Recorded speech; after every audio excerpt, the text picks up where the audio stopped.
es tan difícil de asociarlas a un evento en particular. ¿Qué fue lo que pasó?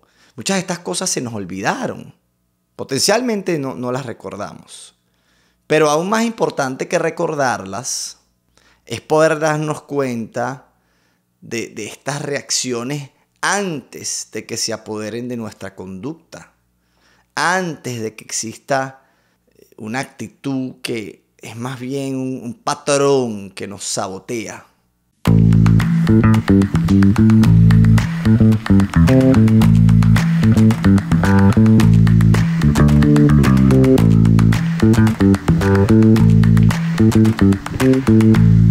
Bienvenidos nuevamente a Más Rico a los 30 y pico. Quien les habla, Daniel Meijar. Hoy quiero hablarles de ese niño interior que llevamos cada uno de nosotros y que quizás a veces se manifiesta a través de esto que llaman el apego, ¿no? Un aspecto de nuestra forma de ser que puede impactarnos de una forma significativa y a veces determinante. Es todo aquello de lo que no somos conscientes, que nuestra mente o nuestros miedos guardan en un closet oscuro como un mecanismo quizás de protección, pero que sutil o bruscamente afectan nuestra conducta y por tanto nuestra relación con nosotros mismos, nuestra relación definitivamente con los demás, e incluso pueden hasta cierto punto marcar hacia dónde vamos, marcar nuestro destino, al hacernos tomar decisiones que quizás no tenemos todas las cartas sobre la mesa y a la vista en el momento que las tomamos. La vida humana, siendo relativamente muy corta, se desenvuelve más vinculada de lo que nos gustaría a la relación que tuvimos con nuestros padres o con nuestros cuidadores al principio de nuestras vidas. Pareciera no darnos tiempo de reformarnos, ¿no? y de aliviar todo eso que vivimos, para bien y para mal. Si hiciera falta curar, sanar, para entonces adentrarnos a una nueva etapa ya de edad adulta. Siendo un pequeño niño, en tu caso quizás siendo una pequeña niña, con esa necesidad inmensa de cuidado y de amor, de protección, de aceptación, viendo como nuestros padres pasaban de unas hermosas vacaciones en la montaña o en la playa, quizás con paseos a caballo, con malvaviscos en la fogata, a una de estas peleas campales, ¿no? Con ventanas o con platos rotos que marcaban heridas de sangre en los brazos de una madre o en los brazos de un padre, quizás. Así de graves podían ser. De empacarnos la comida en nuestras loncheras, nuestras bolsas, antes de llevarnos a la escuela, a un abandono así como a cuentagotas, ¿no? Marcado por el divorcio, por la discordia, que te dejaron con una madre quizás a medio tiempo y un padre, como se dice en inglés, freelancer. De sentarse por horas a hacer las tareas y enseñarnos a leer, a dejarme solo con ese joven familiar que pudiera a lo mejor violar mi dignidad y mi inocencia. De curarnos las rodillas cuando nos caíamos de la bici, a marcarnos el cuerpo y el alma de morados. De llevarme a clases de natación, de música, de ballet, de pintura, de karate, a clases de alanón, clases de alatín y hasta de primeros auxilios, ¿no? En caso de sobredosis. Lógico, súper lógico sería que después de toda esta etapa, esta mezcla de emociones, de tanto amor pero también de tanta tristeza, nos tomáramos al menos un año sabático al entrar a los 20 y nos dedicáramos en ese año a la terapia, al retiro espiritual, a trabajos de aceptación, de crecimiento personal, de Feng Shui, Tai Chi, qué sé yo. Pero no, la vida por supuesto sigue y nos toca salir disparados a tomar nuestras propias decisiones prácticamente a ciegas de todo lo que esta montaña rusa emocional que vivimos en nuestra infancia pudiera haber causado en nosotros. Los estudios profesionales, el trabajo, la renta, nos enamoramos, hacer familia. Estas cosas están ahí como presionándonos, ¿no? Es para allá. No hay tiempo de nada, no hay tiempo de errar, no hay tiempo de planear. Mucho menos hay tiempo de sanar. Y está más que documentado que en buena medida es estos traumas mal sanados de esa edad más temprana, de quizás el origen de donde surgen todos estos patrones emocionales, esas reacciones automáticas que para mí, y estoy seguro que para muchos de ustedes, es tan difícil de asociarlas a un evento en particular. ¿Qué fue lo que pasó? Muchas de estas cosas se nos olvidaron. Potencialmente no las recordamos. Pero aún más importante que recordarlas es poder darnos cuenta de estas reacciones antes de que se apoderen de nuestra conducta. Antes de que exista una actitud que es más bien un patrón que nos sabotea. Por ejemplo, en mi caso, tengo 3 ejemplos quizás concretos de este tipo de reacciones y patrones de conducta que me sabotean y que a medida que va ido pasando el tiempo, las puedo relacionar definitivamente con esa infancia. Primero es, yo suelo dispararme con esta frase que no necesariamente define el concepto, pero se utiliza muchas veces así, hablar de neurótico, ¿no? Por todo aquello que se me sale de control. Que alguien no vea lo que yo veo en algún momento, que está pasando algo. Por ejemplo, el otro día me pasó, por supuesto que estas cosas pueden irse trabajando, pero tienen la potencialidad de siempre presentarse en el tiempo. El otro día nos pasó a mi pareja y a mí que nuestro gato, bueno, se fracturó la pata o se fracturó un dedo y tiene la pata hinchada, entonces hay que dejarlo en un lugar confinado, ¿no? Y como por 2 a 3 semanas, pero bueno, el gato llora, uno quiere verlo, además dice estará pasando frío, estará deprimido porque es como un encierro. Y entonces, en la medida que yo estaba tratando de balancear el encierro con liberar al gato, también cuando lo libero, pues quiero estar pendiente que no salte. Y esto es muy difícil con un gato, los que tienen gato deben saber. Y de repente empezó a generar conflicto en Tommy, en mi pareja y yo, que si el gato estaba montado al lado de él en un lugar y se bajaba y él no se daba cuenta porque estaba haciendo otra cosa, estaba distraído, qué sé yo, pues eso a mí me ponía inmediatamente mal y tenía una actitud quizás un poco déspota, ¿no? Con él. Y a veces es algo que me enciende como una llama de rabia y no puedo controlar la energía que eso me produce. Y puede suceder en otras instancias si alguien quizás no entiende la importancia de algo porque yo se la doy a esa persona, no, eso me genera estrés y mi propia capacidad de controlar mi energía, mis niveles de energía. Si me siento cansado, entonces me siento flojo y me entra como una desesperación y una rabia. Y si alguien me habla en ese momento, me activo de una forma negativa y de una forma que afecta emocionalmente a la otra persona. Y hago daño sin querer realmente, ¿no? Cuando se me pasa digo, bueno, no quería hacer esto. Pero a veces lo hago. Y eso es un ejemplo.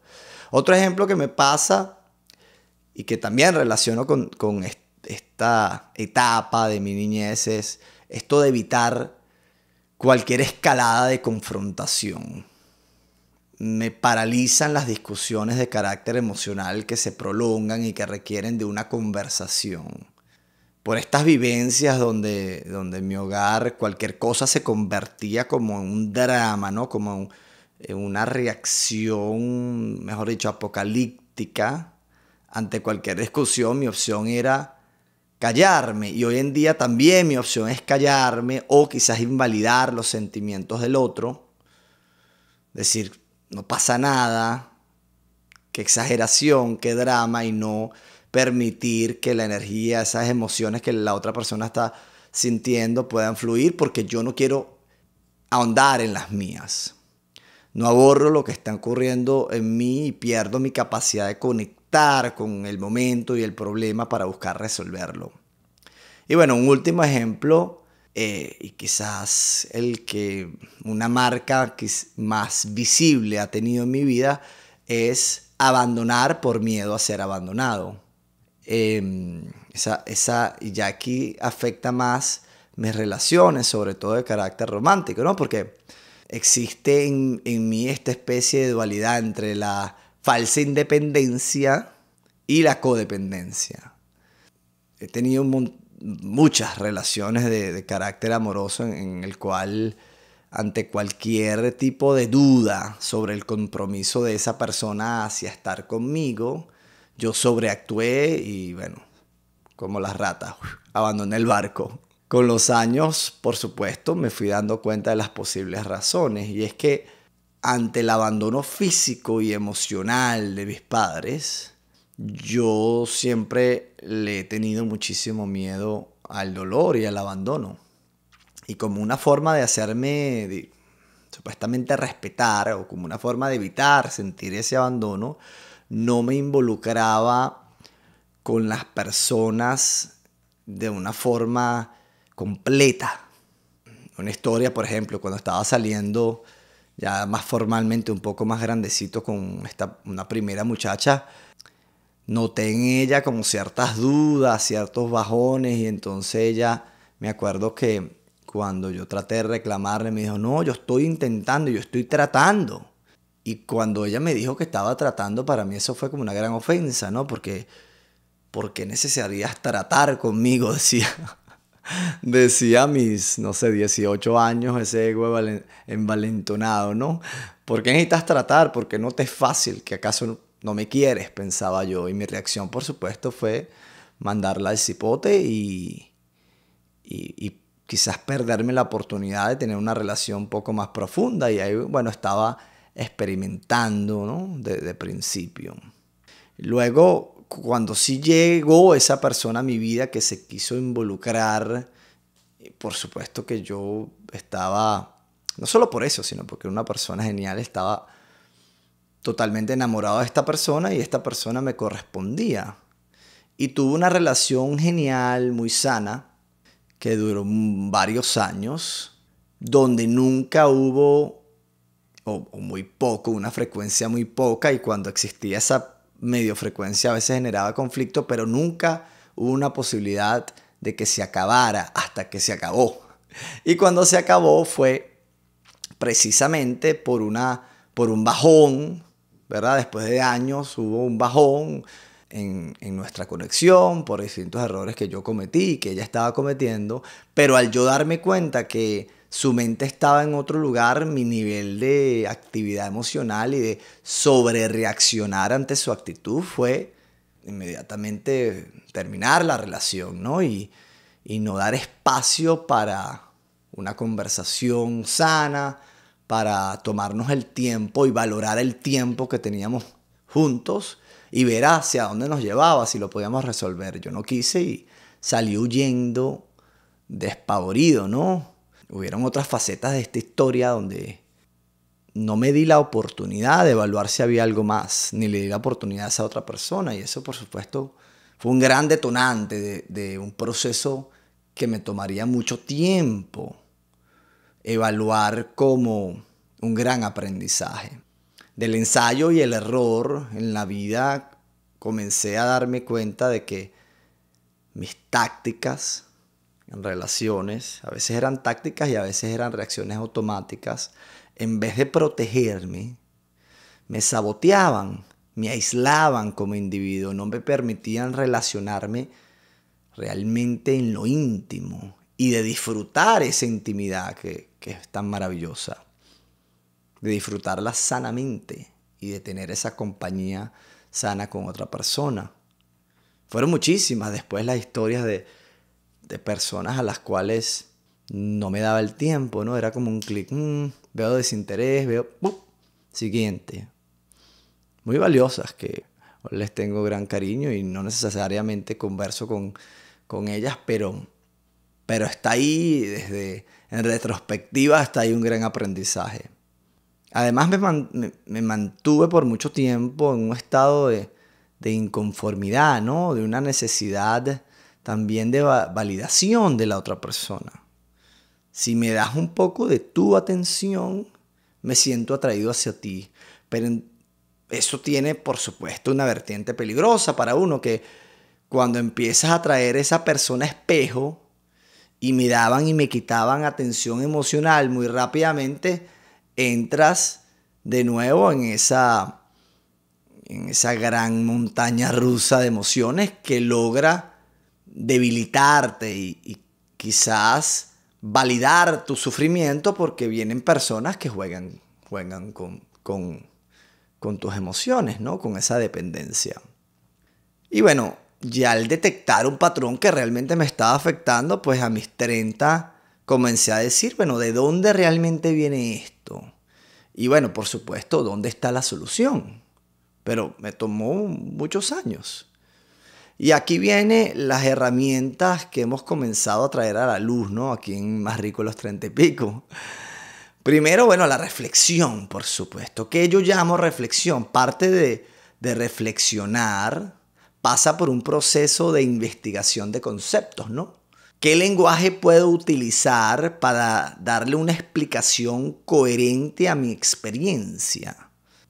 Por supuesto, una vez que establezco conceptos, estos conceptos no están, sería como la antítesis del mensaje que yo estoy tratando de llevar, colocar estos conceptos en piedra, ¿no? No están ahí para definirnos, sino para generar un marco medio borroso, pero un marco al fin de trabajo. Por ejemplo, en cuanto a un marco de referencia conceptual más claro, que es tendencia el día de hoy, están los tipos de apego, ¿no? Que bueno, fueron parte de un trabajo de evaluación de campo por parte del psiquiatra John Bowlby y la psicóloga Mary Ainsworth. Si puedo pronunciar ese nombre bien, me perdonan. Y bueno, a través de observar esa interacción entre bebé y sus madres y cómo actuaban cuando las separaban, pues pudieron generar este marco conceptual que hoy sirve muchísimo, ¿no? Como un programa para replantear o plantearse, bueno, ¿dónde más o menos encajo yo? Y en base a eso, primero devuelvo. ¿Dónde encajo yo? Involucra es hacer un proceso de reflexión, de análisis de qué sucedió en mi infancia. Ahí hay un proceso de investigación y no siempre va a ser tan claro, pero en esencia se encuentra, bueno, ¿qué me pasó a mí? ¿Qué hicieron mis papás? ¿Cómo eran? Hago las preguntas necesarias. Si no me acuerdo, le pregunto algo más. ¿Cómo pudieron ser potencialmente? Y si no tengo esa información por alguna causa mayor, pues entonces investigo en mis emociones. ¿Qué tipo de emociones tengo y con qué tipo de apego, enmarcado por estos expertos de la salud mental, pudiera relacionarse? Y pasa un proceso de trabajo tipo por ensayo y error. Yo creo que los tipos de apego funcionan más como un rango, ¿no? Y su premisa fundamental es que mientras más fuerte y sano fue el vínculo entre nuestros padres o nuestros cuidadores, con nosotros como bebé o como niños, mayor la capacidad de ese niño, ya de adulto, de relacionarse de una forma sana e íntima con los demás, pero que a la vez hacen a ese adulto más seguro de sí mismo y auténticamente independiente. En la medida que la relación, o sea, por el contrario, con nuestros padres o cuidadores o con ese niño hubiera sido más distante por cualquier causa, ese niño ya de adulto, pues entonces experimenta mayor inseguridad emocional, ansiedad, y donde más bien pudiera reflejar una falsa independencia, que es evitar involucrarme con el otro, una especie de aislamiento físico y emocional. Pues, en mi propio ejemplo de las personas que evitamos involucrarnos, ¿no? Y evadimos nuestras emociones. Obviamente todos tenemos, y por eso digo que no es escrito en piedra, porque como muchas otras cosas de nuestro proceso de etiqueta, del lenguaje, tienen un espectro, un marco, va de 0 a 10. Y todos estamos en distintos puntos dependiendo del momento de nuestras vidas también. Todos tenemos todos los tipos de apego. Y por eso cada persona es un rango fluctuante. También se habla del apego desorganizado, que es esa mezcla de la persona codependiente por esa falta que tuvo y fluctúa entre la codependencia y la falsa independencia. Es una persona evitativa en cuanto a lo emocional. Yo quizás pudiera medio meterme en ese campo porque he sido como un péndulo de ambas. No sé qué piensas tú. Tendrías que evaluar, tú que me escuchas, bueno, en qué momento he sido una, en qué momento he sido otra. Una vez que se tiene ese marco de referencia narrativo, de pensamiento, de lenguaje, pueden utilizarse las herramientas que ya están a nuestra disposición, sea psicológica o de terapia, para cambiar nuestra conducta progresivamente, digamos. Existen, para mí, en mi experiencia, dos herramientas que me han servido, ¿no? En cuanto a la reflexión se refiere. Este concepto también en tendencia del niño interior. Todos llevamos a alguien que es como un niño, que realmente quiere ilusionarse y que también tiene los mismos miedos y las mismas necesidades emocionales y de amor de un niño. Entonces, ya que es reflexión y ya que se está trabajando con la psiquis humana, que es parte de ese yo, pues entonces, a pesar de que a mí me cueste un poco de una parte, este tema de, bueno, una parte de mí, no existen varias partes, pero es una forma de también darle un marco de diferenciación entre yo como persona adulta y yo como persona que tiene adentro un niño lleno de ilusiones y de necesidades. Porque, de nuevo, no existe una línea dura, una pared inmensa entre la adultez y la infancia, sino que de repente era niño, me cuidaban, tomaban las decisiones por mí, de repente empecé yo a tomar algunas decisiones y me embarranqué. Y bueno, y todavía nos ilusionamos como niños y actuamos como niños y hacemos pataletas y queremos comer chucherías a la hora que no es. Entonces viene esa parte adulta de nosotros a tomar el control. Y esa es una herramienta de separar estos dos campos para decir qué necesita mi niño interior o mi niña interior el día de hoy. ¿Cómo me siento? ¿Cómo están mis emociones? ¿Estoy cuidando de mí? ¿Estoy atento de mis emociones? ¿Estoy atento de mis necesidades físicas y emocionales? ¿Estoy conectando con esa necesidad de jugar, de ilusionarme, de involucrarme como se involucra un niño? ¿Tiene el niño interior, confía en mí como adulto? ¿O sabe ese niñito, esa voz sabe que lo voy a defraudar? Hay un trabajo y hay un modelo de terapia que también he hecho en cuanto al niño interior, que algún día hablaremos de ella, pero yo no soy experto, pero ojalá y pueda traer un experto acá en cuanto a eso, que separa el adulto y el niño y entonces le coloca al niño como un objeto y tú le hablas al niño o viceversa. El niño le habla al adulto y bueno, ahí se llora, mejor dicho, como si hubieran dos personas allí.